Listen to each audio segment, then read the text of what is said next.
Welcome to Magic Without Fears, Hermetic podcast. I rarely do an official beginning, but you deserve one because you're an official guy, and we were set up through an official book distributor. And so this is the first time we're meeting. Yeah. Welcome, Alex Kazemi. Did I say that last name right? Yeah, Kazemi. That's the one. Yeah. Normally, I might be nervous to talk to someone that a publisher sent me, but after reading your book and a little other checking you out, I was like, oh, he's also from Vancouver. Yeah. And the day I got your book from your publisher in the mail, I was walking to the shop, just down to the mushroom dispensary on Davie where I live here, as one does. And there was posters of you all over the street. On the walls. So I took a selfie, and I'll have to send it to you, but I sent it to your publisher. I got in trouble for those ads from my parents. Well, let's start there.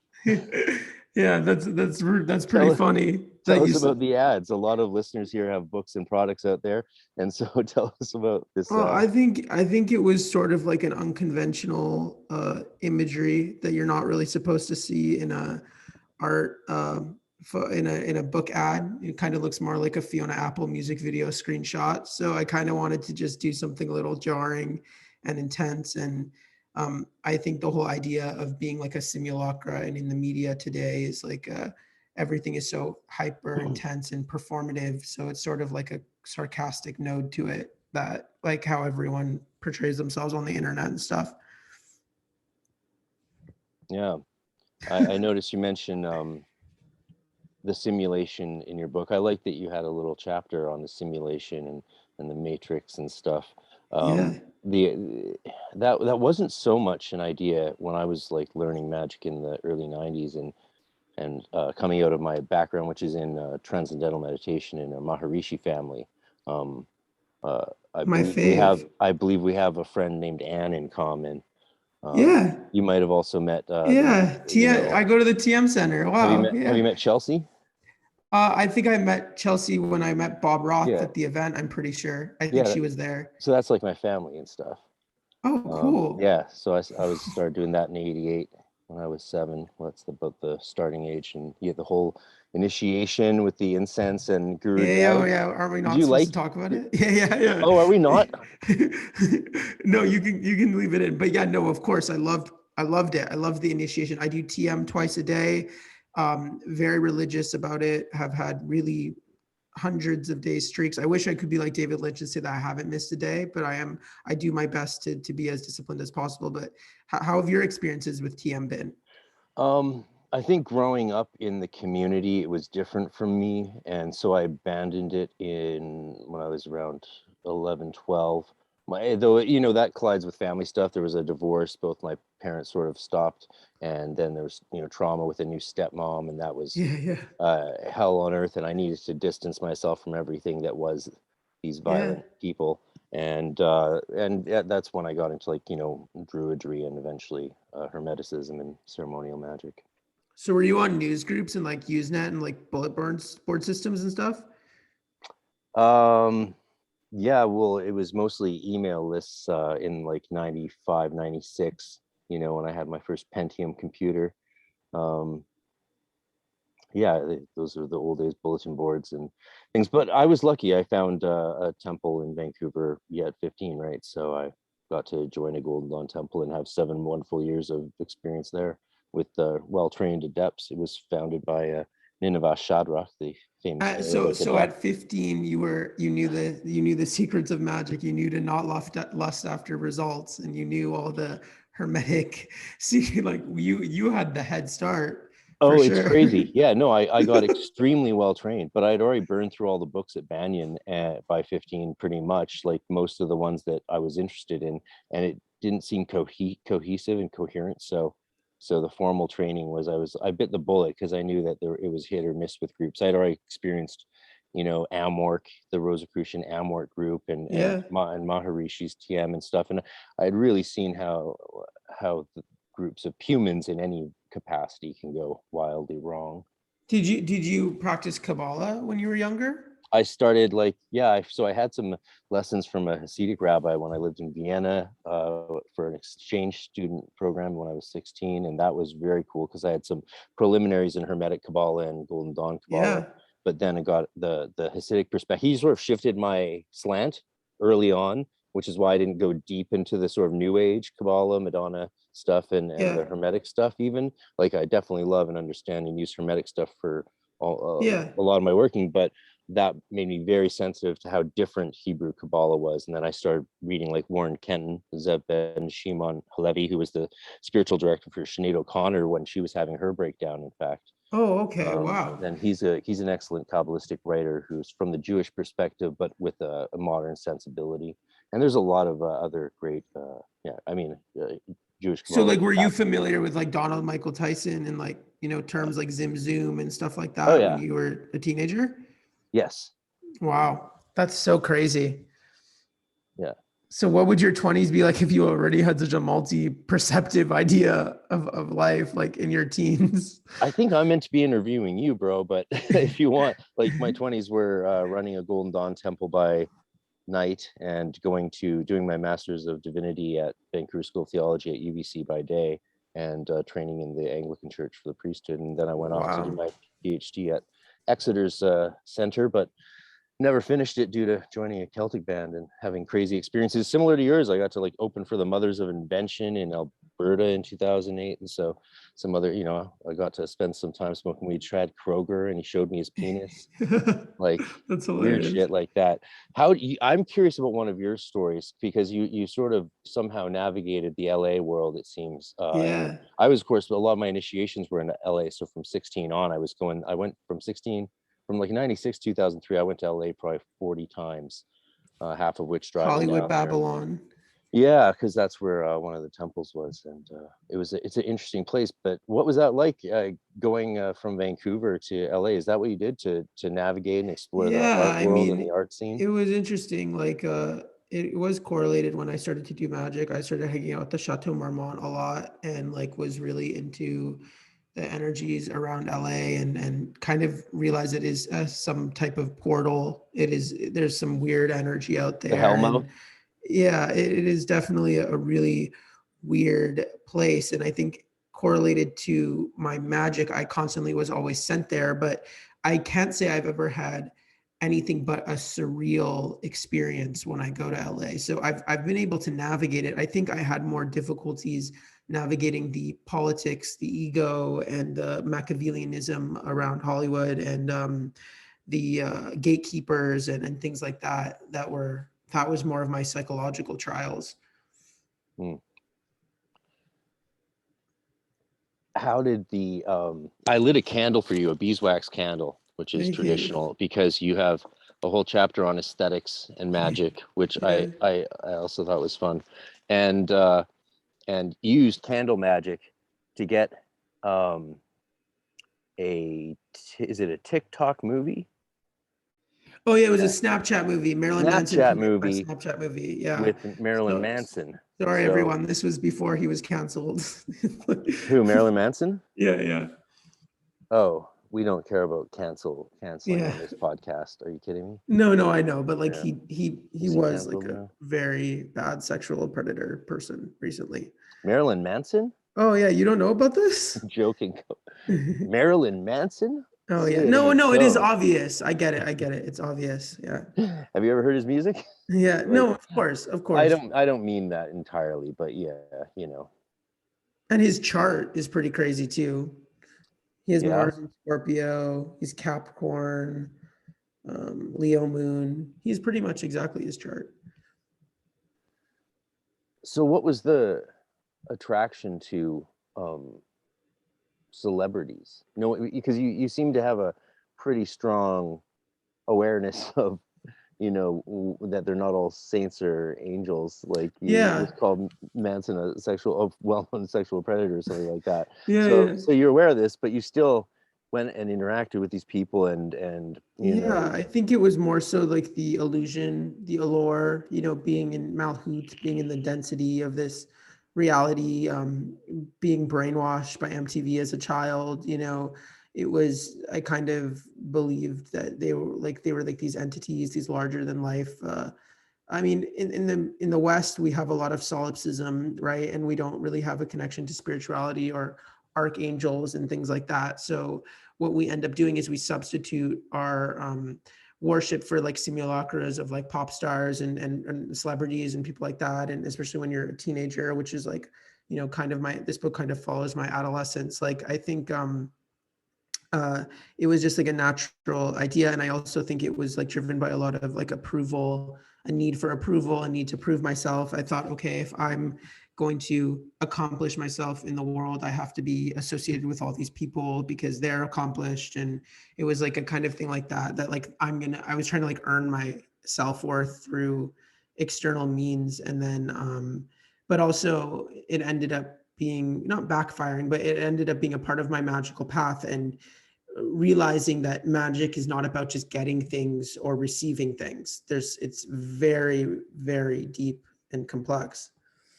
I think something some of your reviewers might not have noticed on Amazon is that it's also actually you have a journey told throughout the book. It's not actually very clear because there's a lot of recipe chapters and things like that, correspondences for candles and also saying fuck correspondences, which is, you know, fair. I love the bit of chaos magic in you. There are a lot of chaos magic.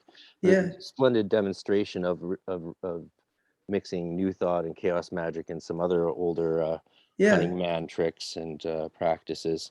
But there's a journey. At first, it's not. It's less see all these cool people I met and more who was I that I had to go through this? How did I go through this? How did I make it somehow to my benefit and still survive and take responsibility for even the chaos and damages I caused on the way? Oh yeah, for sure. Can I read one of my favorite parts? Yeah, of course, I love that. I'm an academic, so I always read like the intro and outro and then end pages and front pages before I read the main contents. But and so that stuff tends to stand out. We're not going to talk about like correspondences and which no that's for, we can leave that to the plebs, the other podcasters.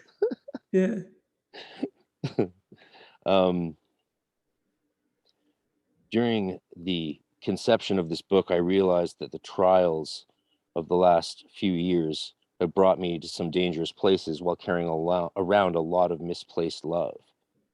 That's some incredibly deep learning. That's some insight. And then you say, I want to acknowledge all of the dark people that I met on my journeys and travels on both the material and astral plane, for all of the lessons that I needed to learn when I didn't know who I completely was. I'm so grateful to leave your worlds and lives behind me. You acknowledge and take responsibility and then let go, which is not sort of the certainly not the perception of what Marilyn Manson would call starfucker. No, exactly. It's a bit of a, the book is kind of like 1-800 pop magic, you know, like it's a bit of like it's supposed to, it was also deliberately provocative towards the occult community because we as a community are very mainstream, anti-pop, and you know, constantly as a young person navigating the occult community, I thought that there was a lot of cliques and like pretentiousness and egos and people who thought they were like the reincarnation of Crowley, and you know, like it was really intense. So I kind of like wanted to write like a book as like something that would kind of subvert all of those values while also being a real occult book. And I think I'm happy that you were able to notice that I learned accountability of will, because you don't really know that when you're first playing around with magic and you're just throwing around lightning bolts. Yes. I get what you said, throwing around lightning bolts. Well, what it's too funny. There's no spells in here for throwing around lightning bolts, but we should definitely say something about Rose McGowan, who loaned her name as well to this book and wrote a beautiful little preface, and she's been through a lot, and I think is owed a lot of gratitude for her bravery. So That's Oh yeah, wonderful that was so that cool. She sent it to me on the Virgo full moon as well. It was really powerful, but definitely I definitely was operating before the pandemic. Obviously, we've all changed a lot in quarantine, and just our soul process has accelerated, and we've grown a lot. But I definitely used to operate more off of like a demanding neediness to get the things that I wanted. But I also look in retrospect that that was a part of the magic I was doing as well. what were some of your early influence books that got you into magic? Well, I read like Raymond Buckland. I read like Scott Cunningham, more like Wicca witchcraft stuff. But I started to get more frustrated as I would read occult books and just everything was being regurgitated all the time, like over and over, like the same thing over and over. And I read new occult books and I wouldn't understand anything. And then I did study like Hermeticism a little bit and like, the Four Sphinx and like, just like off, because I'm a millennial, I'm a part of the Reddit era of magic and YouTube magic and, this type of stuff. So my magical, way of learning was more in fragments and also by praxis and experience. And I tried to like get into like Jason Louv and Magic.me and all that type of stuff, but I just I didn't like it and it wasn't really for me. And I don't know, I felt like I just would always read random magic books from the library. Yeah, no, that's how I started in Lynn Valley Library back in the day. Looking at Aleister Crowley and all the other witch authors. I But it actually, must have been so much more like kind of like insular, you know what I mean? Because oh yeah, you didn't know anyone and had no access to anyone or anything. Like you couldn't find anything. like I can't imagine how your younger self, like I would have felt so isolated in the sense that, okay, I'm discovering the secrets of the universe. This stuff is working. I'm watching it all unfold. And yet I have no one to talk about it with. And I'm just this secret magician. It's pretty intense. Yeah, well, I mean, me and my two buddies, I mean, we trucked along with our little three bros Wiccan coven, experimenting and learning. Like that's the thing. What we were experiencing was so crazy. I was like, yeah, no, I need to understand this fully. And luckily, I found the Temple Tahuti in Vancouver and got to enjoy that till its end. And even I was the one that closed it down. It's down for good reason, Wow. and got to move on. So that was an amazing journey. I'm very, very lucky, and it's why I still sort of promote people to have what I called my, a Harry Potter kind of experience. It's not perfect, but it's the best we got. I mean, OTO is a lifelong fraternity. Thelema is a religion. They're not magical colleges, but they're fine for the people who want to do them. But it's not like a designed to be a thing that you graduate from, like the Golden Dawn is. It's in the final initiation that says you've now graduated from this order. Well, do you feel like there were formative early magical experiences that just kind of blew your mind where you were like, I'm not playing, but I'm accessing something much bigger than me? Oh yeah, many. I mean, there was a massive theophany and awakening experience during the mountain fires in Penticton in '94 when I was there, and that was it was an intense revelation of self and purpose. And then as I psychically woke up and got some guidance from psychics my mom took me to, or that all her friends went to see, I got some very real insights from, because I would ask like practical occult questions of the psychic, and she knew what I was talking about. She knew this stuff. It's not what she told to my mom's bougie friends. They Yeah. wanted to know if their husband should get a fourth car and shit like that. I Yeah. wanted to know, like, is telekinesis a little bit possible, and if so, to what extent, and how can I develop it? You Yeah. know, Wow. and or how can I get a spirit guide? Are there any spirit guides around me, and if so, what are their names, and how can I work with them? And she introduced me to a couple that I still work with to this day. She also Wow. told me a massive amount of things that I was sure would never come true. Years later, 10 years later, 15 years later, I found the cassette tapes of all the sessions, listened to them. There was only one thing on 3 cassette tapes, 3 hours over a year, that hadn't come true. and still hasn't. But See, everything else, there's pretty much only almost everything order. else There's is no true. chaos. And I'd totally forgotten all about it because I was like 13, 14 when those things, 15 when those things are happening. You know? Well, that's the secret of magic also, right? You have to forget for it to manifest. Yeah, to keep silence is often interpreted as not telling people about what you've done. And there's definitely just something about not talking about a ritual until quite some time after it's Oh, been of course, you terminated. have to. Yeah, that's You very have to do important. that. But I Have to do like that that. Franz Hartmann points out that the more important side to the keeping silent and the being silent is actually just so that you can listen for God. Because if you're not silent, you can't hear shit. And that's very Kabbalistic, like in the Yeah. idea of having certainty in spirit rather than being attached and obsessed with what you want to manifest. Like your whole magical journey should be about trusting and having that secure and certainty in the upper worlds, in that things are going to be drawn down for you in the best way possible and that everything is divine. Yeah, I think so. Should we talk about? You mentioned that there's no coincidences. Do you Yeah, think for that's true? sure. Do you actually think that's true? Oh, of course. Yeah. I think Not sure about that one. I think everything in like in life is magic. Like when a coincidence happens, it's just magic, you know, like when something good is happening that there's synchronicity.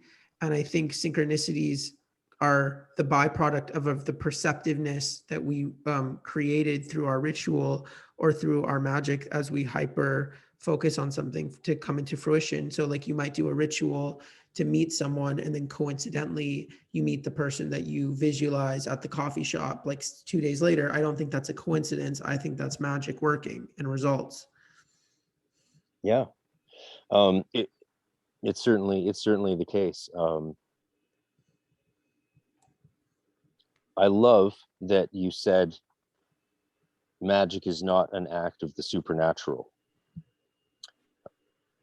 Yeah. That's great. A lot of people are bringing back the old supernaturalism models of miracles rather than just natural wonders and you know, extra natural creatures. It's our birthright to access these things. I think it's wrong to believe there's things outside of nature. I think it's more accurate to conceive of everything as within nature. Oh wow, like and as nature, above, so below. Yeah, everything's contained within nature. And what is nature? Well, somehow, like, so I see nature and spirit as the only two pre-categories. Like whatever we think on top of them, those two things are there. And what is spirit? It's sort of the process of naturing itself and being existing. And that's beautiful. Yeah. That's so interesting to think about. I've never thought of that concept, the idea of instead of isolating the supernatural and the paranormal, why don't you just incorporate it as natural? I think that's something that a very seasoned magician would say, because I think when you are, you know, I think a part that annoys me sometimes about my magical practice is that sometimes I still have that youthful like wonderment in everything, that like instead of having that like kind of stoic, like, no, like these are the laws, this is why this is happening, like have that level of certainty and security in that. Sometimes I'm like, oh my God, like in so much shock and awe all the time. Whereas I just kind of want to like ground myself and just like, no, like this is it. You're doing magic. This is the path. This is what you chose, you know? Yeah. It's and if you do it right and keep studying, then like the sort of unfoldment and awe can continue as if you sort of do it right. I think there's people that do it wrong and end up totally abjected and disgruntled and don't keep that sort of wondrous process going. And I think that can be done by sort of having like a flawed methodology or approach to it, right? There's many ways to do it, but it's almost like if you sort of throw things in the wrong order or mix things together that don't really go, the larger pictures that the pieces properly put in order can reveal is no longer possible. Like, Wow, you can just smash puzzle pieces together whichever way you want. It might not make a pretty picture, but hey, just glue them onto a canvas however you want, squirt some paint on it. It might still look cool and it might be cool, and that's fine. Yeah. No, It's just modern art. But do you also feel like, have you learned on your own path that certain desires that you think you have when you go into a ritual and then you maybe do the ritual, and then you get that thing, and then you realize, well, I didn't actually want that. This didn't really serve me, or that I was coming from maybe a vibration of something that was more of scarcity and lack and not abundance and inner security. Because I feel like a secret that I've learned on my magical journey recently is that when you put appreciation and gratitude into your ritual, or you connect to the essence of that thing that you want, the real essence, it'll come more in a more enriching vibrational way, rather than that moment where I think when I was younger and doing rituals, it was more of like a short circuit, like, okay, I just want this one thing or that feeling, and then I would get it, and then it would just be an instant gratification thing. But if I had imagined endlessness and connecting to the true endlessness of everything, I probably would have received more. Well, I mean, we all do that, like on our journey, we learn that. Yeah, so you can certainly use your own personal energy and focus and will and imagination channeling and all of these things to impact and cause like glitches in the fabric of nature, to manipulate reality. You can do this with your personal energy, and preferably with the help of other spirits. That really Oh leverages yeah. what you can do. And there's something that's talked about a lot. But then there's the other kind of magic, and this is something you actually talk about in your book under two handy titles of SOM and AOM, Yeah. which I thought was actually, I questioned at first because this is what I do, and then after a couple of pages, I was like, are those redundant terms that we've said elsewhere better? And I was like, no, actually, no, he sort of nails it. So you sort of nailed those technical terms there. They're actually quite handy dandy, especially not just in the context, but in general. So because we're talking about magic where you're just sort of willing things to happen, and that can be very effective and necessary, especially in critical junctures and Yeah.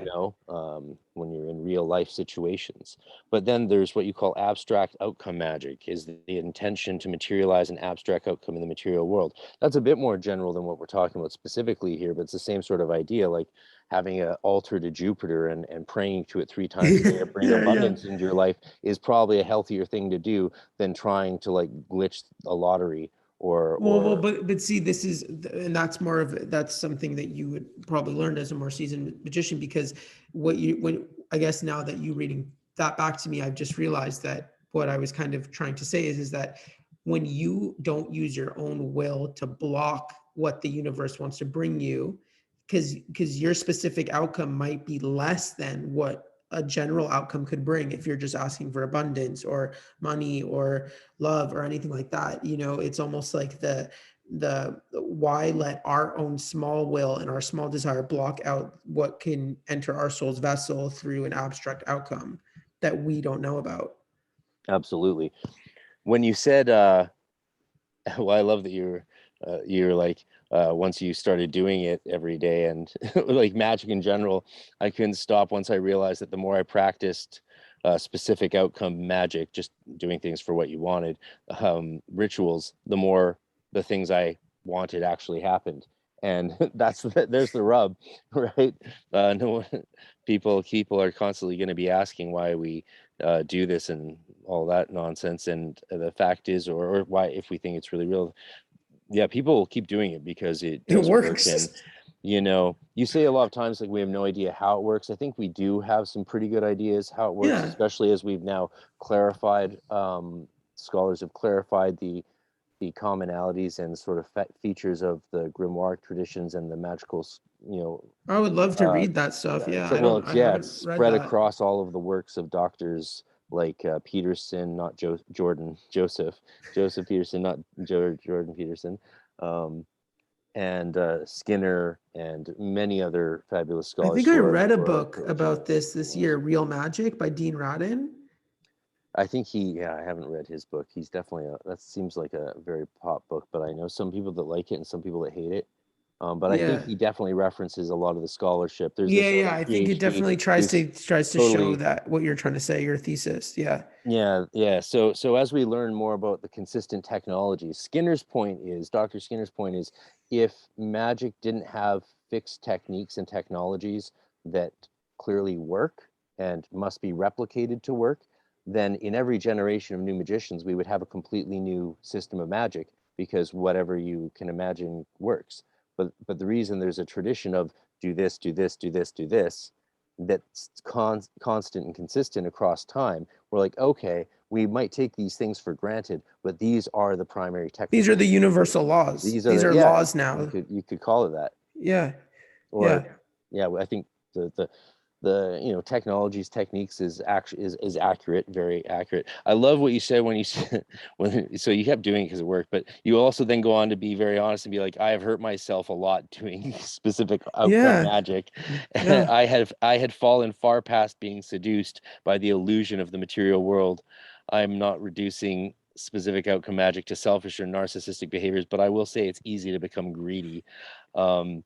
Oh yeah. And I wanted to ask you when you said when I read I've hurt myself a lot doing this magic. I wanted to say, and this is a very Golden Dawn sort of question, so forgive me for it, but didn't you do tarot readings in advance to see what the outcome would be and if it would fuck your shit up? No, I actually didn't. So this is Golden Dawn 101, and you know what's cool about that? It's like this is like one of those fucking things you would learn at Hogwarts, right? That otherwise you might just not think about. Yeah. So there's 2 times I didn't do a tarot reading before a ritual, and the outcomes were so brutal. You wouldn't believe me if I told you. Whoa. Yeah, and I thought they were both all my witch friends. I thought they were both technique as germane. Well, one time it wasn't so bad. I just couldn't sleep, but it was sort of fucked up. Wow. But yeah, and so that's something I never thought would be proven the case. You know what I mean? The reason I talk about it is because I'm surprised by myself that how interesting that was. Yeah. I'm going to tell everyone about this after this episode because that's actually what the fuck. Why didn't I? It makes so much sense. Like, why wouldn't you do divination before doing magic? Yeah. That makes a lot of sense. There's a popular one in one of the Golden Dawn journals. We'll use any, these days I just use a sort of a 3-card flop, right? Significator, don't do it, do it. And then if I want to get microcosmic and macrocosmic elemental attributions around it, I'll do the circle spread. But the original Golden Dawn did the Celtic cross a lot, and you can totally make up your own spreads. I mean, that's do you like Damien Eccles? I haven't read really his books. I just only last year became aware of who he was and watched all the documentaries and all that stuff. Even though I was definitely, when he was in trouble, I was one of those kids in trench coats that was getting stuff thrown at them because of the panic that was going on. Yeah. And I didn't really connect the two ever. And yeah.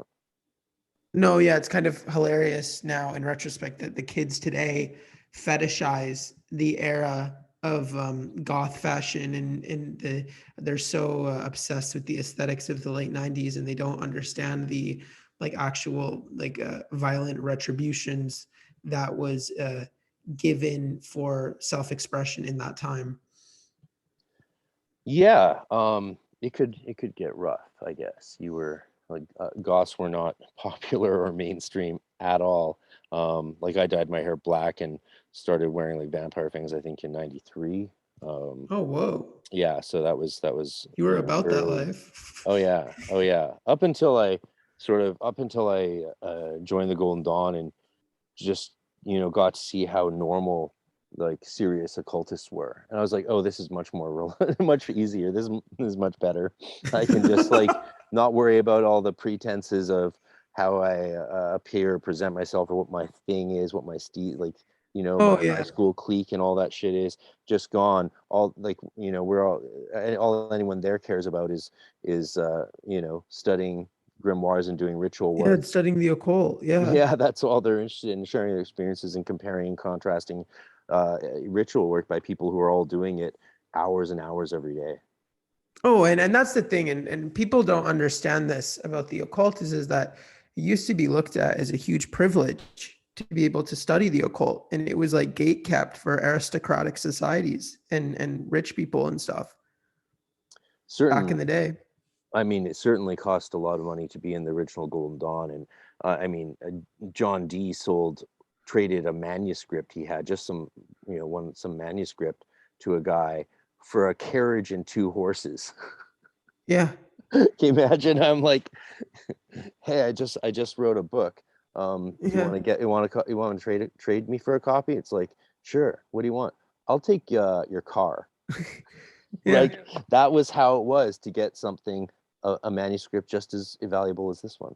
Yeah, it's so interesting. And don't you feel like in that sense of with your, spaces like your podcast and your channel and guys like River and like, just these kids who can just discover Crowley and then connect this algorithm of all this knowledge, and don't you feel like there's a level of responsibility of how you contain and handle the knowledge and what you do with it?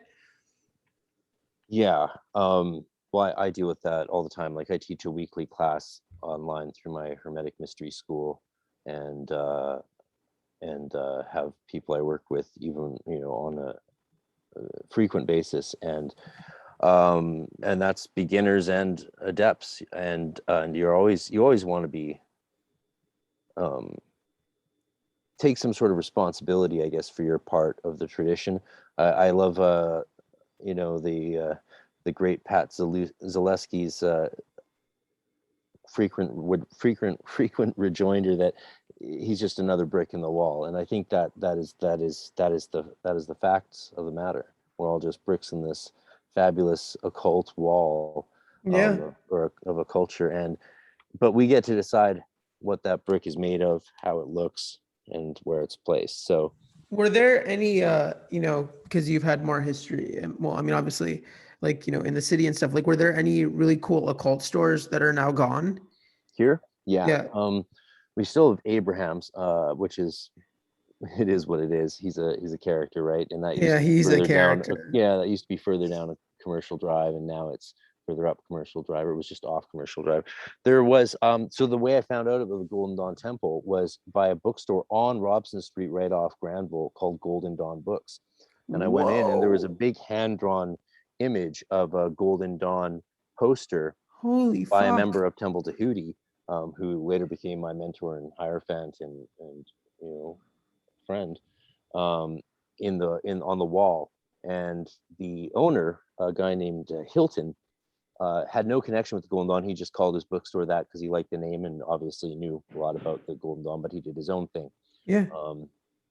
Can't remember what tradition it was. It might have been ATR or something like that. But back in those days, very little was known about some of the rare traditions. So it just went in one ear and out the other. But he had asked them not to leave flyers in his store, but said they could put up a picture, something that looks good, in advertising. Yeah. And so this beautiful picture that they had one of their members draw, Frater BST. And so I said, are they like, okay? Are they, because I'd called the number a few times and heard the answering machine message, and it sounded like a used car salesman, because he was a used car salesman, the guy in the States who started that order. And I was like, so I asked this Hilton, the bookseller, I'm like, are these people cool? Are they chill? Like, so I'm like a 14-year-old asking if they're chill. And he's like, yeah, they're good people. They know their stuff and they're serious. I think that wouldn't be bad off with them at all, because he had met Nineveh Shadra, who was the adept who started the temple and ran it and trained the other adepts, and he had met a bunch of the main people and thought they were good enough people, which is, your intuition sometimes just as good as long-term assessment. And so I gave it the number a call and actually left my name, and that's how that happened. So his bookstore didn't last too long there. Oh, I think you're frozen. Yeah. Frozen. You know what? I think I actually just found in my old grade material a print of that very picture I was talking about. Here's my old grade material. And Holy I fuck. think I found a print of it.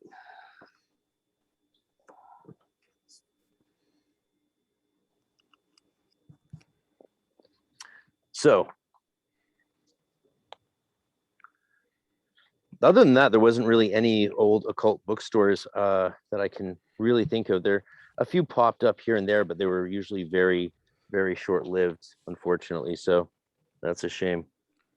So interesting to think though, like, if you wanted like ritual looking candles, would you just go to Banyan or? Yeah, actually, the guy who owns that place, his son was in Waldorf with me, so we were really close friends, played D&D together and all of that stuff. And Banyan was a place that my mom would like let me get things, you know. If I wanted some books, that was like, I couldn't really have new clothes or new shoes, but if I wanted some books, that was okay. So she was very supportive. That was the poster I saw in the bookstore. I've never gone to the show Wow. before. This is just a photocopy, a print of it that was like on paper. I want to get that canvas transferred or That's painted crazy. before it's too late. It It's was very right in beautiful. front of your eyes. Um, What a journey. yeah. Damn, it's too bad that tore. Oh well, it's Well, smooth. what is your astrological sign? Aquarius, Aquarius. What's your moon sign? Sagittarius, And your rising? Scorpio. Oh, Scorpio rising. Wow. I'm Sag moon as well. Yeah. What's your sign? Cancer Cancer. with Cap rising, Mars in Taurus, and Venus in Leo. Cool. I definitely think astrology helps your magic. Like when you connect to the power of the moon phase, it influences the work you're doing. Yeah, I noticed your whole book's actually based around working with the lunar phases. Yeah, There's waxing moon, waning moon, dark of the moon, shadow yeah, work, all that's that. very much gotten more popular now with the like grimoire Mansions of the Moon being published, and a lot of the Arabic magic that's lunar based for the jinns coming out, as well as the new Elucidarium of necromancy that's has like planetary days placed at the night, Yeah, so that like sort oh, of I'm gonna changes do this things. during Jupiter hour. But doing things like I was up, the reason I was up at 4:30 a.m. was to be ready for the Mercury hour at sunrise, so I could carve more on my hazel wand just for those 44 minutes of the Mercury hour. So Oh, that's so weird. I these started things waking up affect at us. 4 a.m. Yeah, it's not a bad time to get up when you can do it. Yeah, I've Yeah, been up wow, before that's so sunrise for weeks interesting. now. Just sometimes if I have to do night things though, like if you back when we were still allowed to play gigs, it's hard to be up at the planetary hour in the sun in the morning if you're like at a gig till 2 or 3 a.m. Oh yeah, yeah, for sure. I think, do you feel like you developed psychic abilities as you practice magic as well? Yeah, no, like my ability to feel and see energy was like well underway by the time I joined the Golden Dawn, and I'd been doing classes and training and practicing with my coven friends and doing fabulous experiments and having remarkable results. Did you So do yeah, I Ching? no, I just practiced exercises that I learned and that spirit guides told me would help, and then tested them to verify that they did. Like we were obsessed with doing verifying experiments to prove things. Cool. Like if we astral travel to the other room, we would test how much our consciousness had transferred by having a tarot card placed in that room that we didn't know what it was. So we'd have to actually get it right. And Crazy. So there you you would can literally test. leave, you would go to the other room, like your astral body?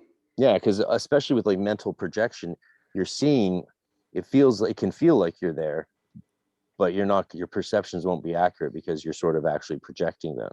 And then the next step is actually getting more of your astral body there, and the final step is sort of transferring etherically your consciousness so that you can really be there. But that's apparently hard to sustain, and I never got quite that far, though. I had wild successes with extremely radically physical astral travel intentionally done to like higher planes and being in realms that I didn't think you could experience, and thought was just out of this world how real they were in my astral travels, until I did DMT and was like, oh, this is even stronger, but the same sort of places. And yeah, that was a big breakthrough moment That when I that's realized that really those two things had intense. some common ground.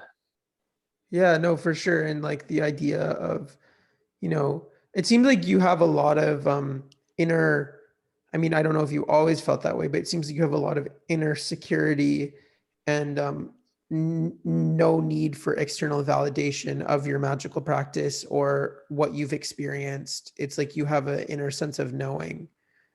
You know what? Like I didn't always, that literally came. That was, if there's one thing I got out of going through the Golden Dawn up to the Adeptus grade and having that 5-6 initiation, that was what I got. That I gained something in that, many things in that have just never gone away.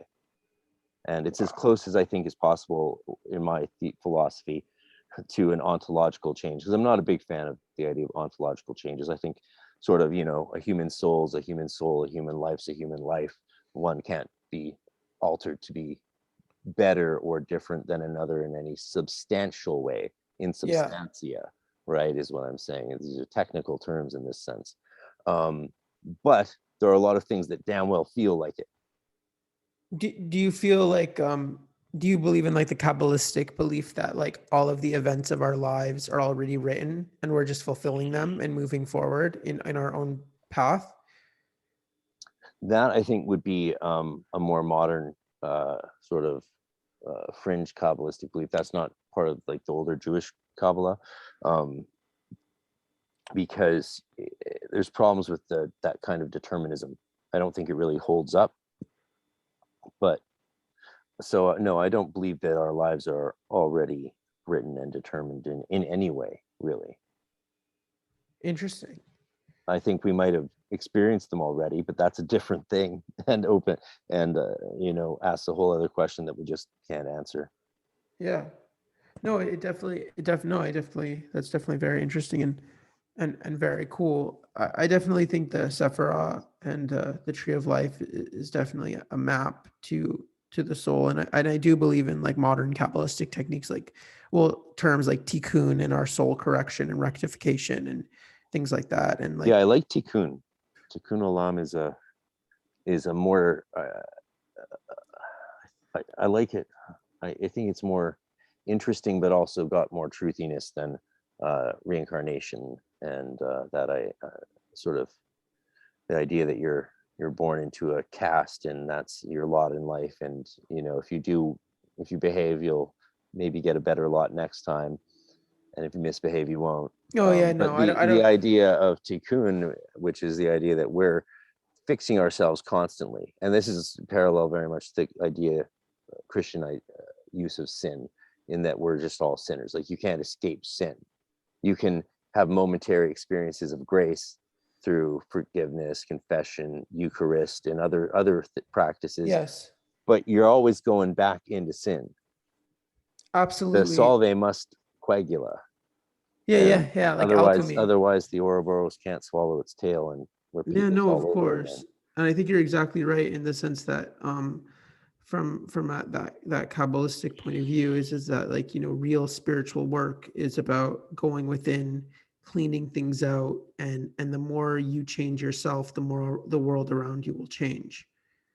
Yeah, so that it's interesting. That's one of those ideas that really we find came in with the Golden Dawn, using alchemical symbolism and language to describe and talk about magically affected personal transformation. That's not something we find in the grimoire traditions really at all. And a lot of things, like even the magical elemental tools in the four quarters, that's stuff from the Golden Dawn that's really just been fed into a lot of the other occult traditions and practices that we have today. So it's one of the more interesting features that originated there and became. Are you a big fan of the word praxis? It's a great word when it's used properly. Yeah, I definitely think real magic is about, I don't like the idea of people treating magic like academia or intellectualism or like philosophy. It's really about something that you do, and you have to do it. Yeah.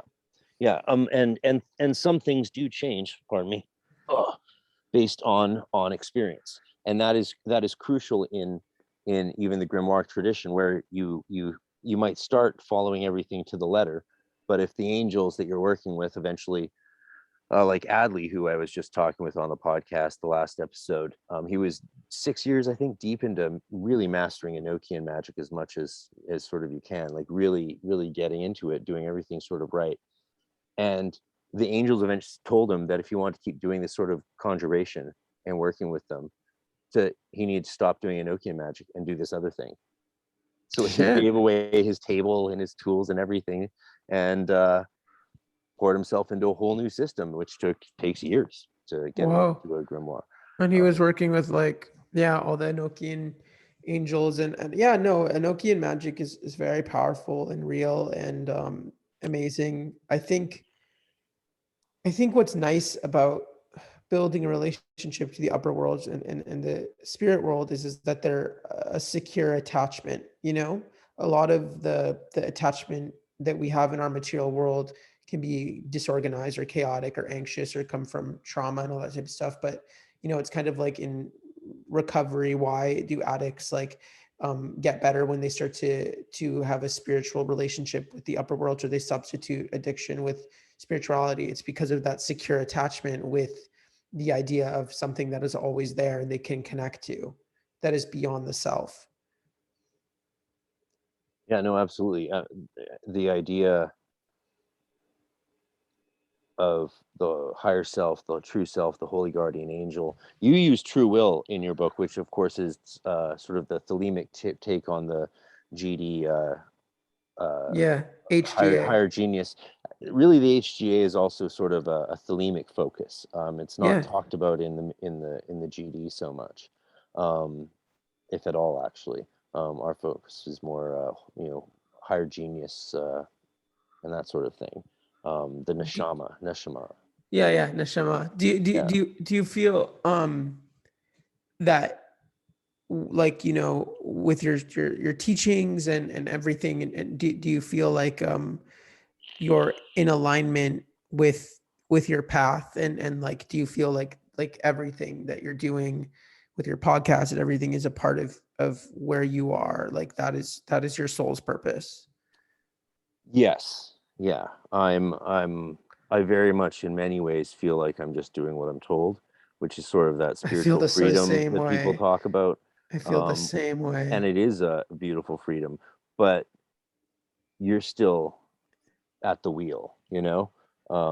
And so for me, like, I sort of check in when I need direction, but if I'm already doing what I was told to sort of pursue last time, and it's never an order to pursue this, like, you should pursue this. Well, if I don't, Have okay, you ever gotten you know? in trouble from deviating off of your path? Oh, like so hardcore, you don't want to know.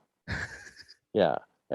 People like me, I mean, we talk all the time about being, humorously bitch slapped by our holy guardian angel or whatever, some spirit guide, whatever you like. And it happens. I mean, I have a gnome that I've been working with since I was in the Zelator grade in the GD, and he guards my temple in Malkut that I go to astrally, and he chews me out like nobody's business all the time. I tried to turn my temple in Malkut, like the actual the space that I go to Yeah. in the astral, into a castle, and I kept going to it as a castle, and I came back one day and I went to it, and it was in pieces. It was crumbled to the ground, and he was standing there, and he was like, "We got to rebuild this, and you can't. Wow. This is Like, you not. This is literally, not what your you're meant to astral have." temple And got yeah, and broken? this is a gnome, probably a gnome that's a reflection of a. I don't know if I don't. No, I think this guy is a legit external spirit, actually, because he appeared to me once in Vienna at this castle, and pointed to the souvenir desk, and there was a little pewter gnome, and he's like, "That's me." And so Holy fuck. beings that I meet in my path workings or internal realms in sort of the microcosm don't get my attention usually in the wake-a-day world. The ones that do are ones that distinctly have an objective reality, Wow. Yeah. See, I and totally those are the relate ones to that can be you. harsher with me sometimes. I relate to everything you just said, especially the idea of just moving with the flow of your will, and just like kind of surrendering. And I've gotten in a lot of trouble when I've gone off of alignment, and when I've done things deliberately against my guide's wishes, and just created a lot of chaos, but a lot of lessons in the sense. But I'm curious of like what, you know, because there were some controversial topics I touched on in the book, like, you know, sex and pornography and semen retention and things like that. What did you think of all of that?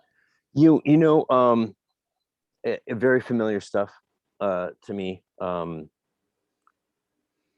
Yeah, I think you hit on a lot of key sexual practices that many magicians would consider sort of uh, par for the course, and key ones, especially for a novice to use. So I thought that was really well done. And I liked how, to the point you were with a lot of them, you didn't belabor it and show like explicit diagrams and sort of sex it up like Don Craig does in Modern Magic, sort of makes it. Yeah. I was like 14 when I'm reading that. I'm like, Oh my God. Yeah. reading Don that chapter Craig, 10 or 11. R.I.P. the king. Yeah, man. He used to do a lot of teaching in our order.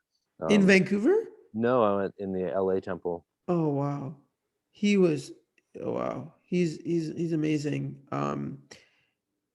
There was something that I always go back to Modern Magic sometimes because I just, sometimes I just reread it, like, or I just remember things that I've read in it. But there was something he said, like it was like a Kabbalistic secret that he put in there that I didn't really realize until I got older when he was talking about magic. I don't know if it was about it already being acting as if it already exists. I don't remember, but it was something that was really helpful.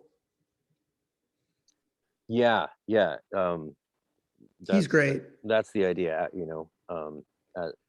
as if, acting as if, and acting like it's already done. And the training that I got just was to focus on magical practices as the work in themselves. So as a way of avoiding creating some sort of detachment. That's so creepy. I was just going to ask you about detachment just now. So like, you tapped into my thoughts. So the way we went about it wasn't through just trying to force ourselves to detach, which, as you know, can be tricky, but to emphasize sort of the sacrality of the work and make the purpose of the work itself.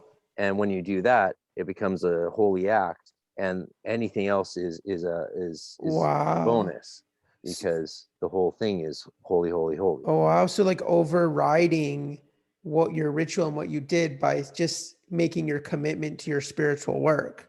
Yeah, exactly. That's so cool. Yeah. I mean, it makes a lot of sense because it's immersion, right? It's that zero mind state. Exactly. And the resultant detachment is helpful.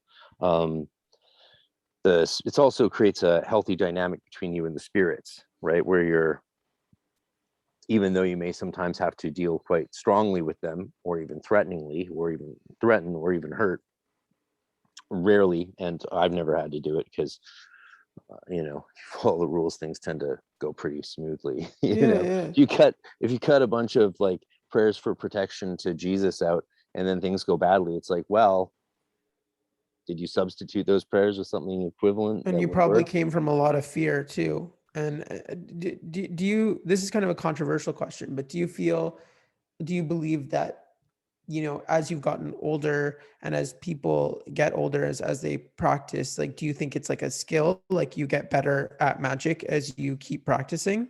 Oh, definitely. Yeah. This is why you have like the purists and traditionalists on force right now, urging people to get solid baselines, doing everything properly and doing everything the right way to really see how far it can go. Because if you don't do that, you don't actually see how far it can go. Interesting. Because there's no foundation. And then you start paring away till basically all you might have left is your own fantasies and imagination, and the belief that the only effect you can have on the world is by changing yourself, and then the world changes in harmony, and you don't realize that no, spirits can do a lot more than that, and you're not giving them the benefit of the doubt. They're especially good at doing things that humans can't do. And when you really think about that one, oh yeah, like come on, like people, I think like a great part of my journey and what my book represents, or me existing in this world as a visual metaphor for magic and all that type of stuff is exactly that. It's just like, I don't think Madonna got my book because of my will. I think that is because of angels and advanced magic. You know what I mean? Like I think that metaphor of things that are so huge, like people are always so jarred by that. But what I was trying to say by that manifesting is like, okay, maybe that was for me something that was larger than life. But what if you just want to live in a house and have an occult store, or like, have a simple life? It's like you can access these things through the upper worlds, through practicing magic. It doesn't have to be always huge and glamorous and all that type of stuff. But I feel like I was just trying to get a point across, and I feel like I got it across. Yeah, no, I think you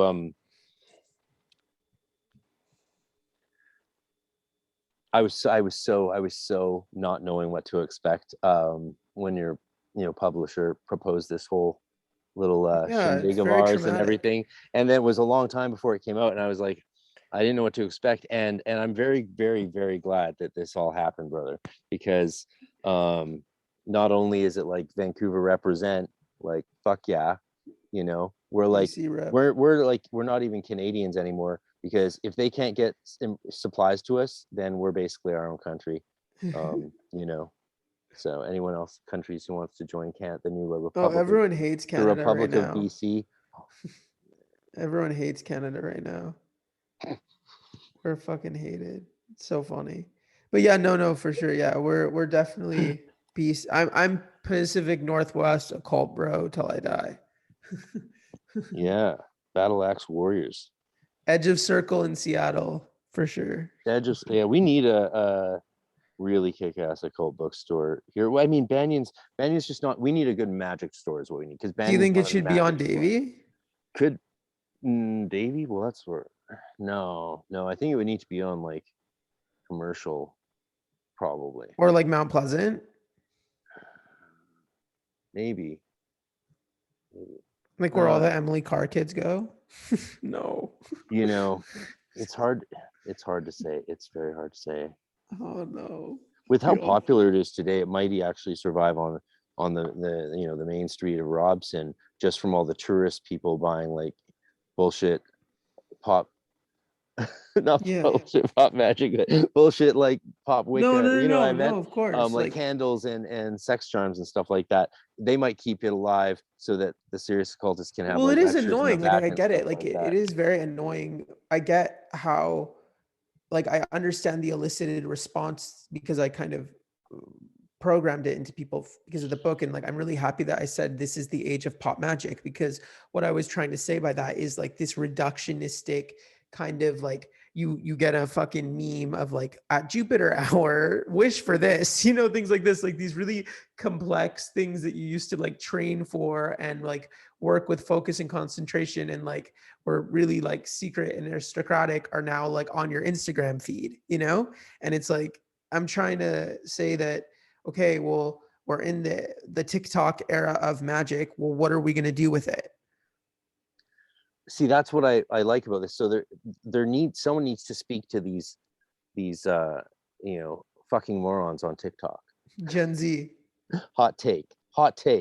No, I'm sure they're all great. I'm sure they're all great people on both sides. Yeah. And but we do need leaders in that generation and people who are, speaking to it from a arrogant way.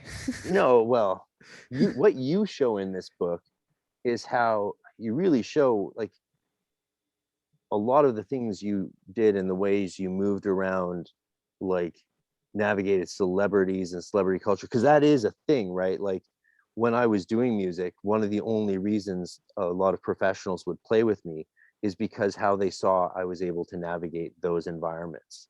And they said that to me. They're like, They're look, the hardest there's a lot of, navigates they're to like, yeah. environment. So I was like, when I was just starting, I was mediocre at best, right? But I needed professional backers and professional people to work with to be able to do those really big shows and do them well and to improve myself.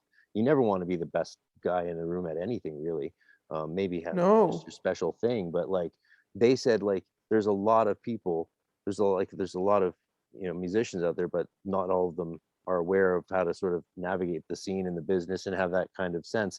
And they often noted my ability to get myself in remarkably the right place at the right time. And a lot of that is following spirit guides and talking to the fairies around you and being like, yo, how do I talk to this person? How do I go to do this, or how do I get this festival gig? And using magic throughout all of that and during performance is incredibly effective. And you used it to navigate and many things, including what you say is some of the most secret behind the scenes parties in Hollywood. All right, so oh god, Let's talk about that. Any tell me the truth. I only actually want to know one thing. Yeah. What's adrenochrome like? Oh my God, adrenochrome. Yeah, well, I mean, what I can say is, and it's just so obvious, is that they all know about this stuff. Like if you look up Sanctum, it was basically like a sex magic call in Hollywood, and it was like $1,000 like an hour. So like it's like the money is like, I don't know the proper money, but like these celebrities and these people in Hollywood and all these people, they know about magic. They time things with the moon phases. They go to covens. And they're all very transparent about it now. I think I'm more interested in the fact of like maybe in like 1995, like CIA agents and like people were doing this like really off the record, like the idea of like UTA or like WME type like agents like doing this type of stuff is really funny to me.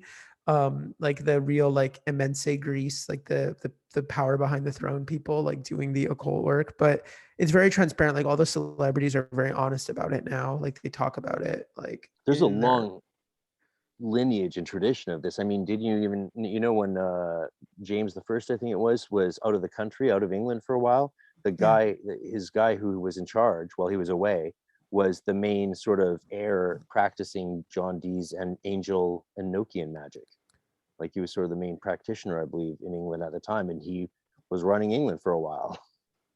Wow. Yeah, So there's yeah. a long tradition of this. This is Oh yeah, nothing no, for new. sure. And also Yeah. Princess Diana was really into astrology, and she had like an astrologer, and the royals did. And no, like but the point is that this shouldn't, it's actually I actually struggle with this because I do understand that the concept now that I'm older of, well, this is not for everyone. But then there's an aspect of me that wants to believe that people should at least have the option and the opportunity to choose a non-dogmatic, non-discriminatory spiritual system that actually connects you to spirituality. And I think magic is a great aspect of what that gives to people. Well, how about looking at it from this perspective? You could say that magic is our birthright, and a lot of what Western Christianity, unfortunately, has done is stripped us of our birthright systematically over hundreds, Yep, over 1,000 years. absolutely. It is our birthright. We Absolutely. used to, everyone used to take for granted that if they went and worshipped sufficiently at this shrine or had this amulet made in this way or this talisman, it would Yeah. benefit them, especially if it was done right and worked well. No, And for everyone used to sure. benefit from this, but this was taken away from people. And we see that with the government today. Like, they're just very dismissive of it, but, they go on their witch hunts for sure. And Meanwhile, they're using remote viewing to this day on their enemies and still like have various I versions of saw that on the altar. Gaia. Yeah, well, not the best source, though. I've been guilty of spending some time on Gaia. Sometimes it's just fun. Sometimes it's just fun to see the pretty, like, alien spaceships fighting each other around Mars, and then some dude's like, "I was there, man. I was fucking there. My memory was wiped, but now it's come back. Did it come back before or after they offered a Or when check?" there's like just like a random girl from Minnesota being like, I just saw like a 15 feet Kaliandra in my room. Like it's like Mad TV, like SNL, like occultism. Yeah, yeah. Occultism's uh, uh, we're being gracious there, but it is what it is, man. And honestly, I'd rather we have it than not have it. Oh yeah, come on. Like I there's some mean, great stuff. Like Oliver Stone's son, he's a buddy of mine, Sean Stone. He's cool. He's fucking dope. Like he's a smart guy, and he has a cool show on there. He did, but they like blocked him from YouTube. But Oliver it Stone was the guy who was going to make the movie of this book, which is based on my grandpa. oh wow. And the author of this book um, left me the screenplay when he died to finish it. But Oliver Stone considered it, and I think just rejected it because Cool. blah blah blah. Maybe But I'll tell there's Sean about that.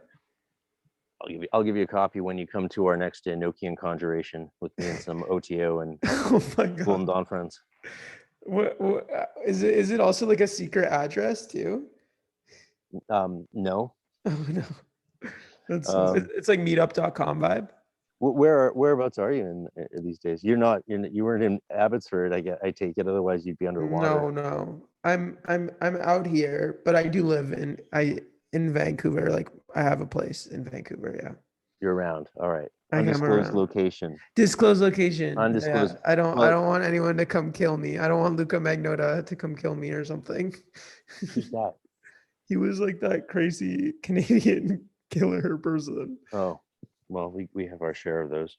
Remember the dude who like cut off the woman's head on a Greyhound bus, and now there's no more Greyhound buses? Oh yeah. Oh yeah. We've lived through Six Sad World on Daria. We like Six Sad World is real. Hmm. Life is, remember, do you know Daria, the cartoon? Oh no. Oh, come on. Yes, you No. do. It's from the 90s. I don't know it. Sorry. Okay, well, there's a thing on Daria called Six Sad World, and it's like parodies of like the news, and it's really just real life. Okay. I'll have to Yeah. check that out. That sounds okay. I know it's fun. You don't have to check it out. You don't have to get Crave. Yeah, well, no, I think this was good. This was good to come out. This was like showing people at least the option, and you have to do pop magic. I mean,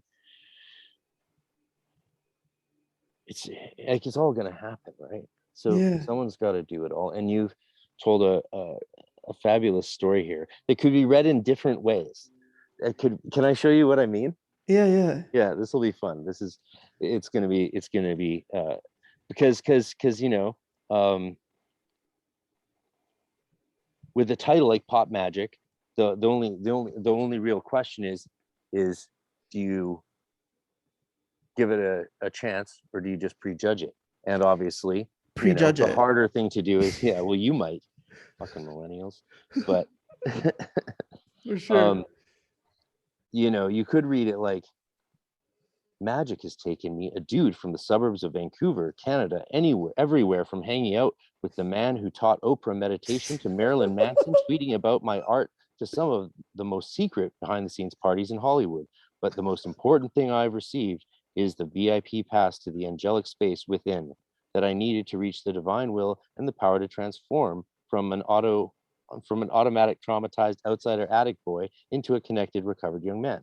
See, first time I read it, it was sort of like that in my head. And then I thought, wait a second, what if I was, because I'm not necessarily the target audience for this book, but there's a lot of No, I magicians think you're that the hate target me. audience to upset for the book. No, and that's cool.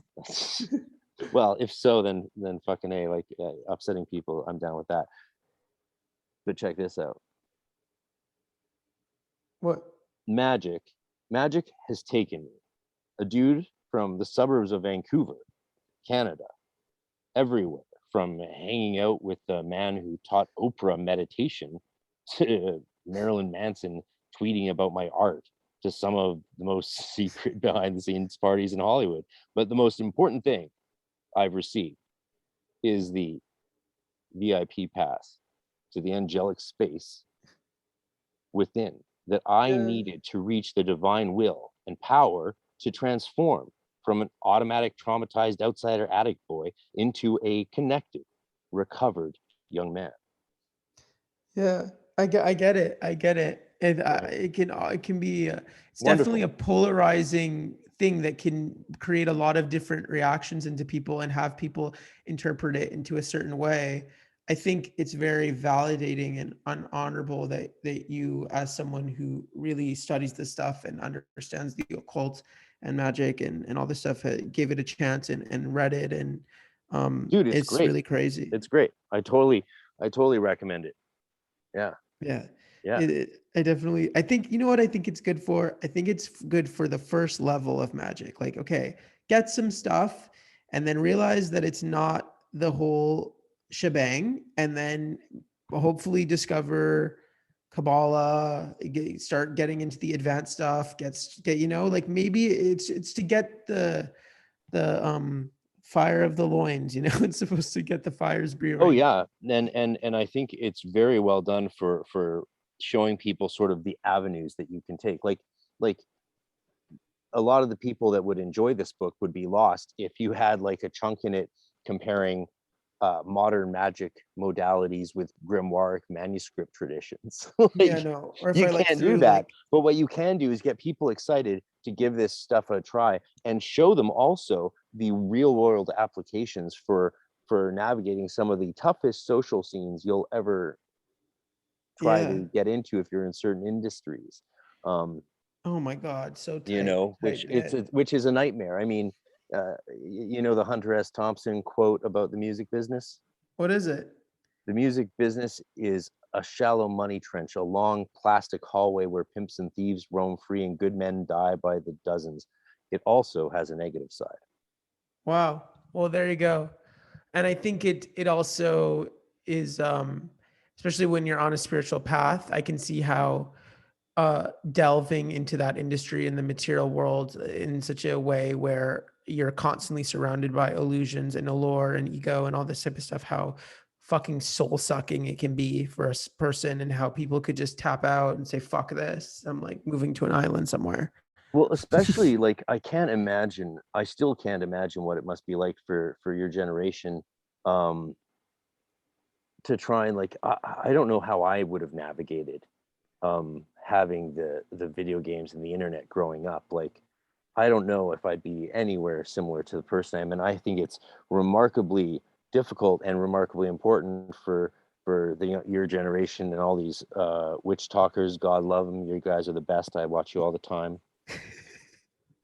But for them to see that there's life beyond this technology, they can use this technology to get involved in like some real life shit, because the best magic you're going to do is out in nature or in a cool temple that you've made and with other people, right? It's not Yeah. going to, as effective as cyber magic can be, it's not the same thing. It's not going to fulfill you.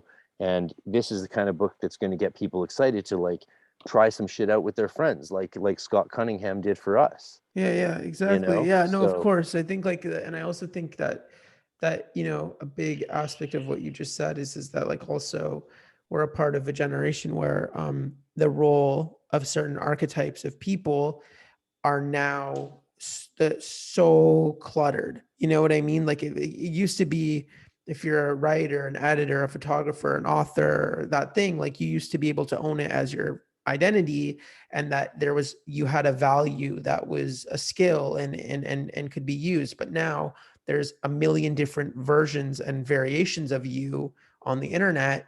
The only thing that you can really offer is your individual soul and your individual will, and how you manifest what you want to put into the world in a way that reveals your spark of light, rather than kind of just like doing the whole numbers game and just like trying to be fucking simulacra forever.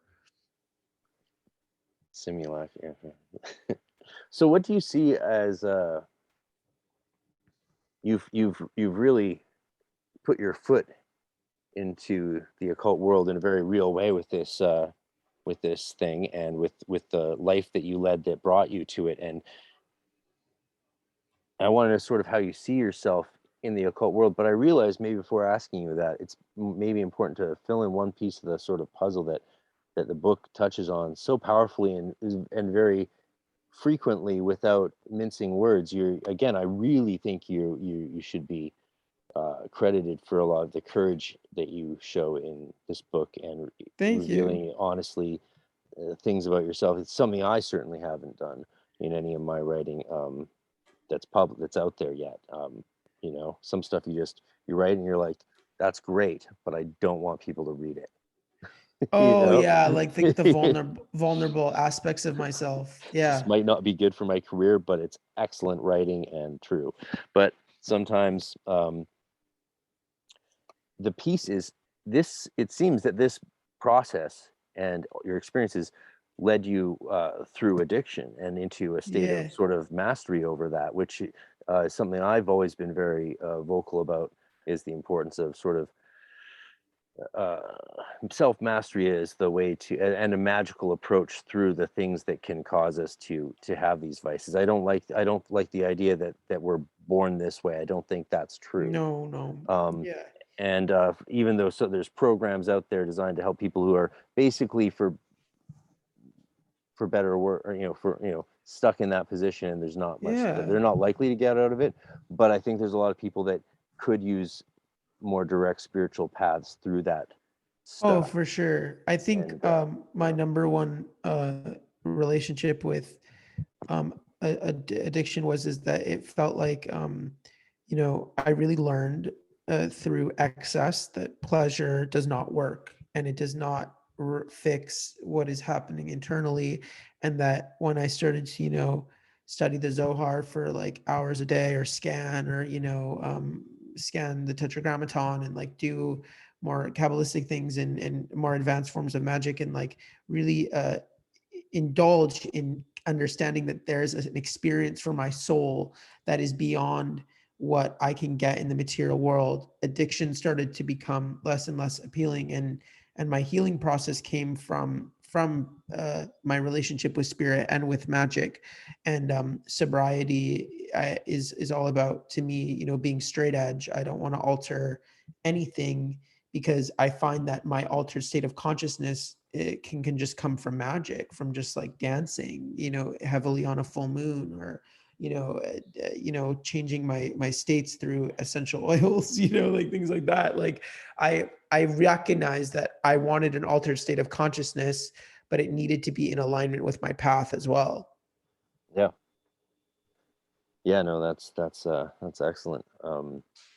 I noticed you mentioned dancing and whirling and all that stuff, and I do that too. People mock me all the time for it.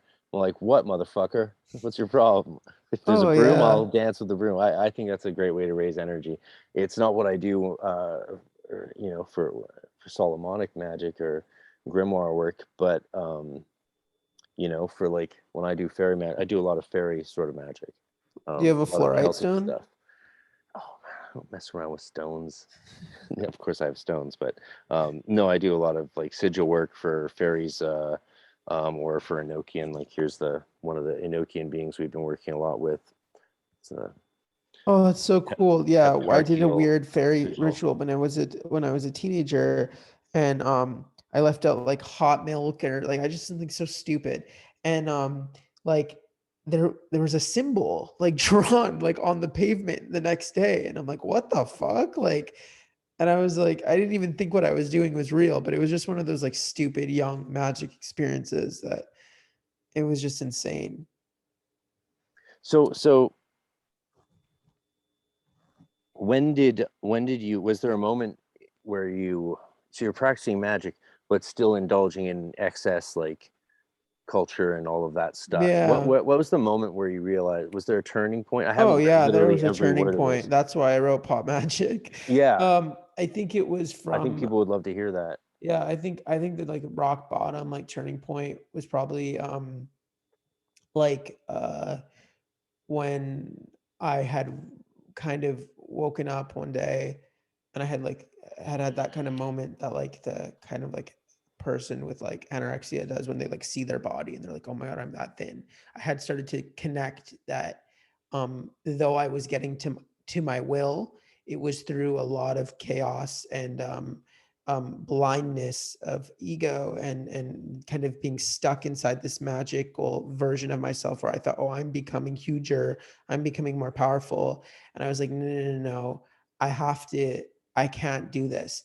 And so I was like kind of led to Kabbalah, because Kabbalah would always come up in like Donald Michael Craig's books and like all these magic books. And I was very like, no, like, come on, fuck, I'm never going to understand the Sephiroth. Like, this is like insane. Like, I have no idea about Kabbalah or whatever. And then when I started to get more into it and realized that it was about,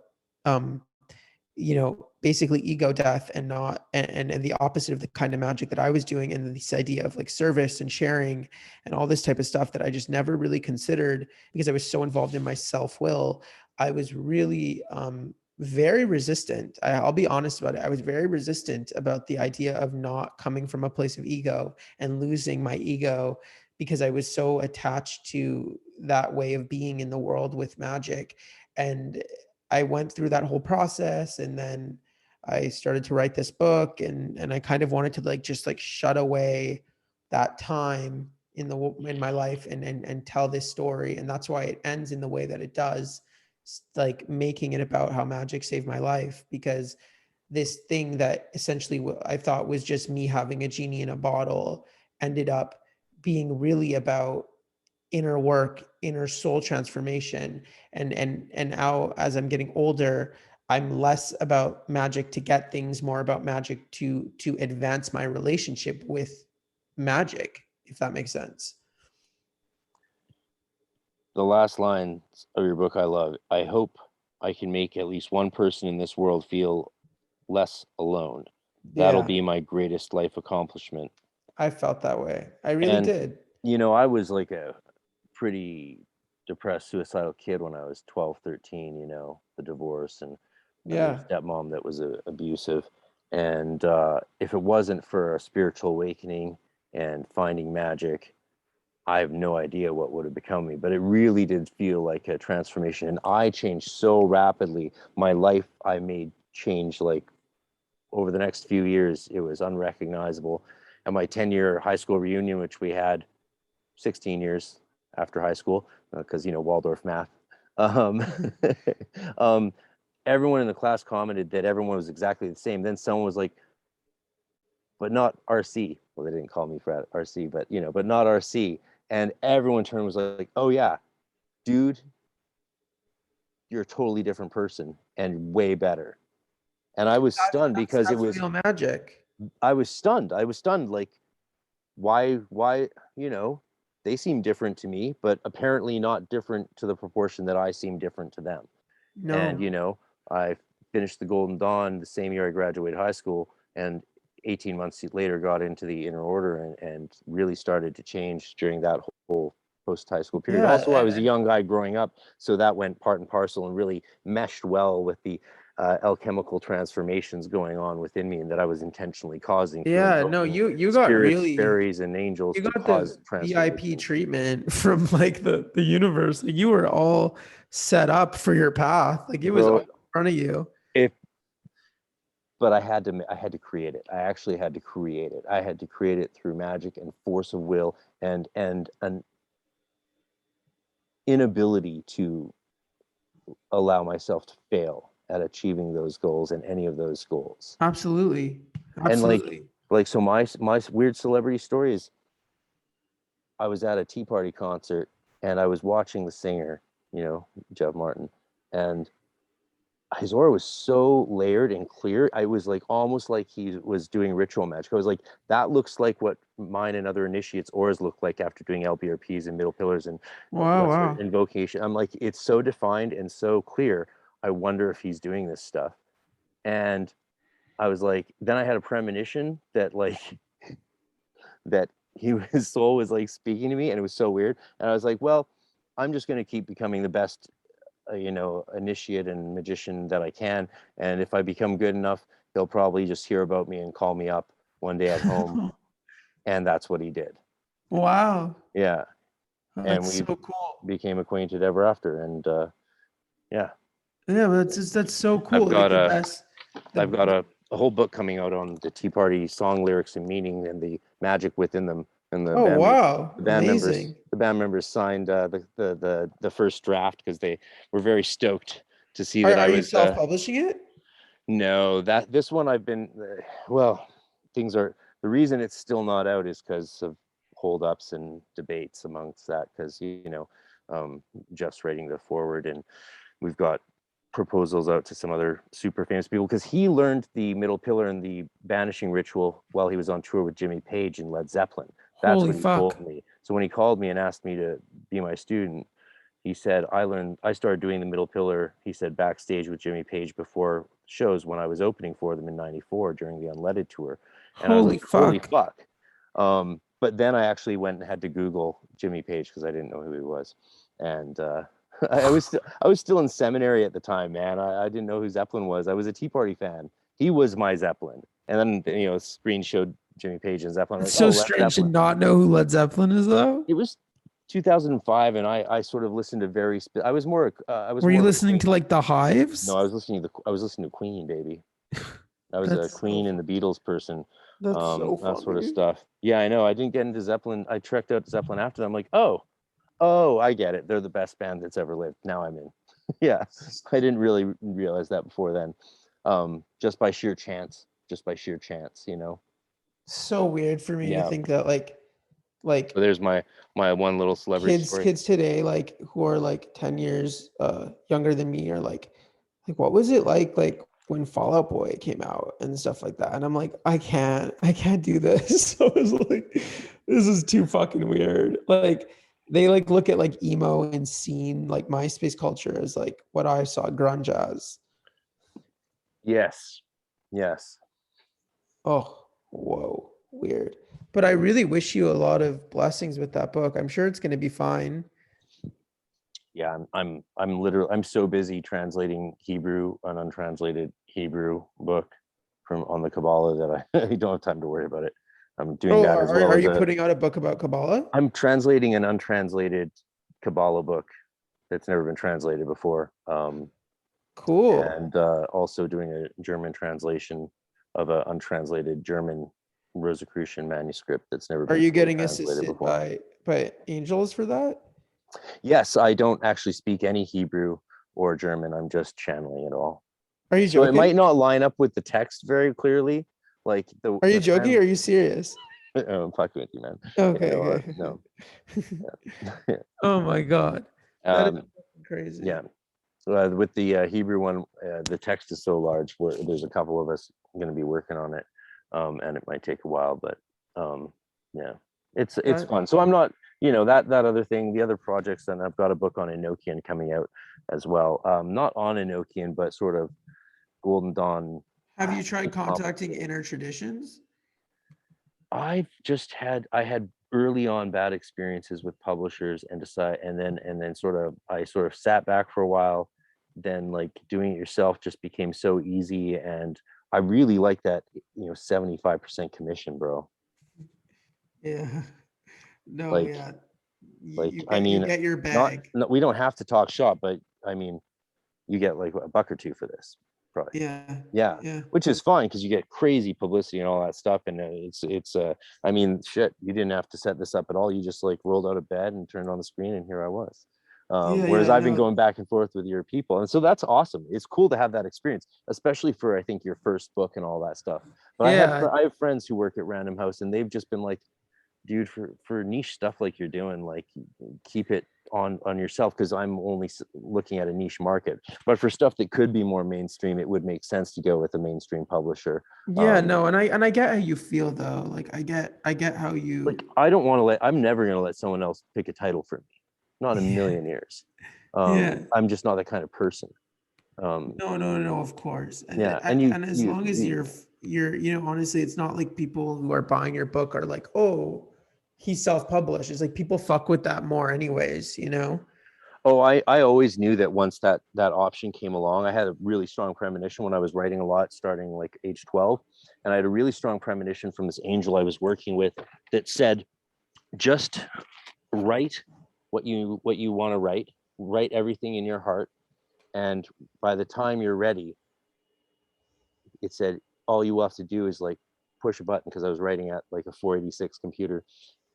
You'll just be able to send it out to the world. And you know, I'd never heard the word internet back in Jesus 94. Christ, it was and already written. and so I just started writing and never stopped. Do you know of the angel Yiratel? The what? Do you know the angel Yiratel, the Kabbalah angel? Uratel? Hmm. No. It's like a, yeah, it's an angel I've heard of recently. You like angels though in Kabbalah, so I'll show you one treat. These are my Shem Angel talismans I made back Oh in like wow. 2002, I think, or three. A bunch of us Shema, adepts made them, so the it's like Shema the Shem Emperor Hemafresh, angels. whatever. So I've got all of those, and I've been working with them for 20 years solid, and that's why they're just out, so I can, you know. Wow. And you just scan them or? No, I either I scry them, which would involve typical scrying, rather than giving you the what I think the best theory is. I'll tell you what I actually do. For a scrying session, I'll find out where the planet is that rules them, and I'll sometimes banish, sometimes invoke, depending on what I'm doing. But actually, you know what I usually do is I purify and consecrate. I take the incense around the circle, incensum studate, benedictum ascenderate domine in each quarter. I do a Latin psalm for purification. Then with the water, aspergus made, domine so put, when the bar lavabis made, super nivem de albabor misera mai dio secundum magnum misericordia tuum. Do that in each 4 quarters. That's my purifying, consecrating. Lots of ways to do it. That's just a way I was shown that's that awesome. I like. It works. And then I'll do a either an LIRP or a invoking ritual, the hexagram. Yeah. Usually I'll do a supreme invoking ritual of the hexagram for the planet, corresponding with where the planet actually is. And then I will sit down and take it up and scry it. The other way I use them is holding them in evocation into a crystal or copper water scrying bowl for doing evocation. That's amazing.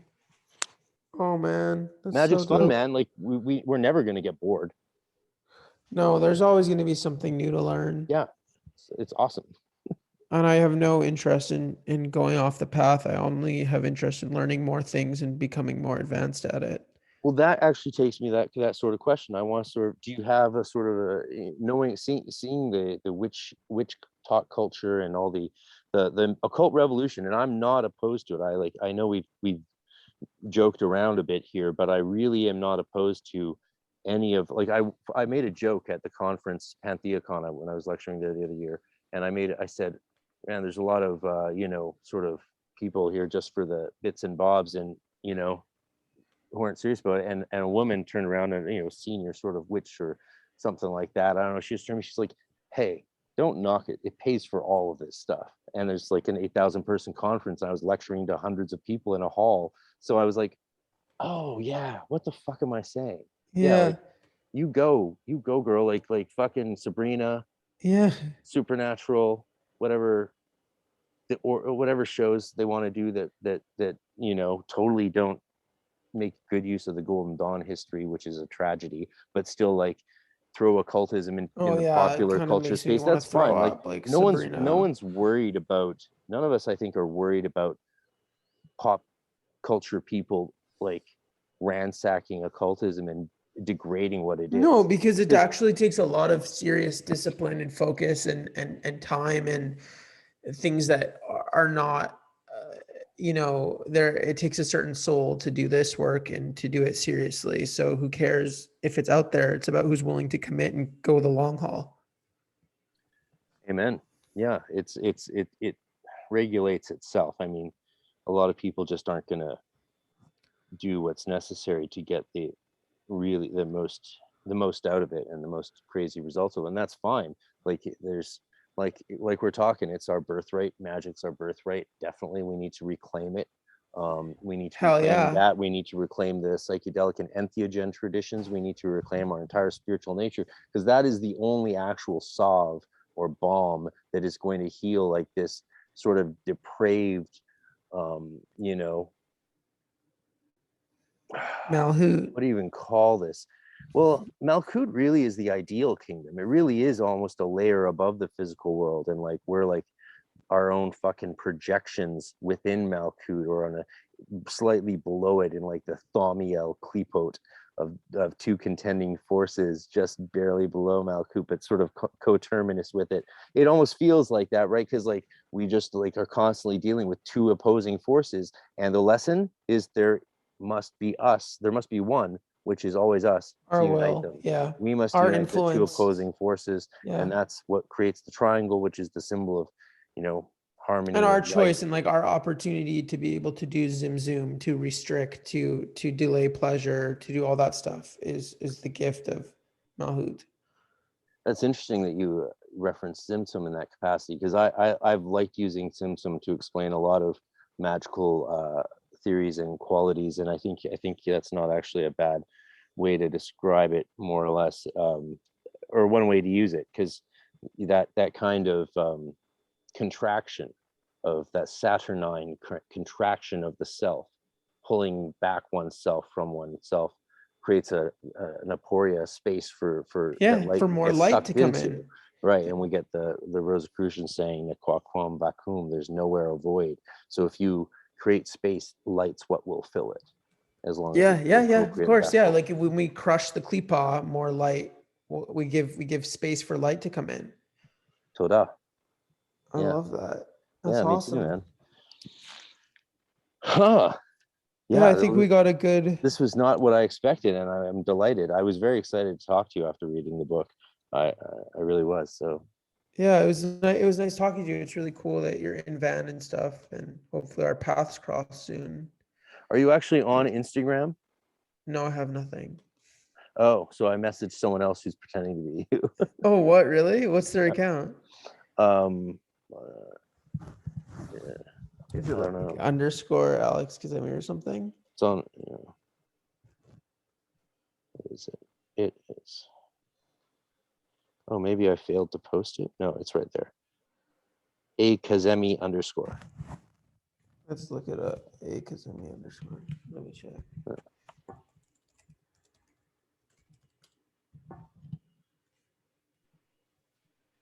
No, he's not me. Oops. YOLO. Motherfucker. I got people pretending me be me too, so It's fine. I think it might just be like my name or whatever. It's all all right. good though. Yeah, I have a question for you to ask off camera. Yeah, no problem. Yeah, let's officially wrap this up then. And man, it was cool. It would actually be really fun to do a follow-up to this.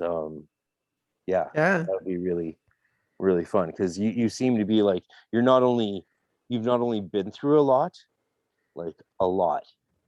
but you've put out a lot, and you're also still just going through this process and just flowing forward, and really it looks like going to be developing a lot more. And Well, I really relate to what you said, like that feeling of like you're just kind of moving with it. And I think that's where I get a lot of complexity and frustration with myself because I feel like there's an aspect that I get to see where I know that I'm just in communication with my angels and I'm just doing out my will and I'm just moving the pen and I'm like, maybe an ego aspect of me wishes I was someone else or things like that, but I'm just fulfilling what my soul is here to do in alignment. And then I feel like because of the performative aspect that I have created in the media and all that type of stuff, it makes people not see that aspect of me. But I guess it's a part of that. I have to protect that part of me and that it's a part of my job to act that way, Absolutely. Yeah, I mean, don't hate the player, hate the game. Yeah, it is one. And but yeah, I'll ask you some with questions one of our mutual favorite artists. I think it's the great Tay who said, "Haters be hating." Yeah, Taylor's a great writer. Yeah, you'll have to tell me next time what it was like chilling with her and talking with her and doing ritual work for her, because you talk about that in your book. People, if you want to know, buy the fucking books, buy it. Yeah, thank you. Buy Pop Magick. Popmagic.com. And if you're one of these experienced magicians who it's not for, buy it anyway and give it to someone who will be right for, because this is actually one of those books that will be right for a lot of people.